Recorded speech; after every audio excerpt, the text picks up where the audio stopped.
YouTube থেকেই জানো তো এই রেসিপিটা পেলাম, ভাবলাম একবার করেই দেখি কেমন হয়। কিচ্ছু না, জিরে, রাঁধুনি, কাঁচা লঙ্কা শিলের পাটায় খুব ভালো করে বেটে নিয়েছি, আর বাটা মশলার মধ্যে একটা ছোট্ট পাকা টমেটো কুচো করে দিয়ে দিয়েছি। পিসি শাশুড়ি বড়ি দিচ্ছে ছাদে, তাই বলল 1 কাপ লিকার চা করতে, তাই সেটাই বসিয়েছিলাম। এবার কড়াইতে গরম সর্ষের তেল করে তাতে নুন হলুদে মাছ রাঙিয়ে দিয়ে দিচ্ছি মাছগুলো ভাজতে। কি কি মাছ আজকে জানো তো?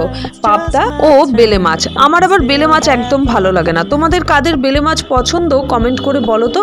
মাছ হালকা করে ভেজে নিয়ে এবার ওই তেলেই কালো জিরে ফোড়ন দিয়ে মাছ ভাজার মধ্যেই ওই মশলাটা দিয়ে দিয়েছি। জানো তো, রাঁধুনি বাটা দেওয়াতে একটা সুন্দর গন্ধ বেরিয়েছে। এবার ঢেকে দিলাম 10 মিনিটের জন্য। টমেটো গলে গেলে তেল ছাড়লে দিয়ে দিচ্ছি পরিমাণ মতো জল। সুন্দরভাবে ফুটে গেলে নামানোর সময় কুচো ধনেপাতা দিয়ে গরম গরম ভাতে সার্ভ করে দাও। সাবস্ক্রাইব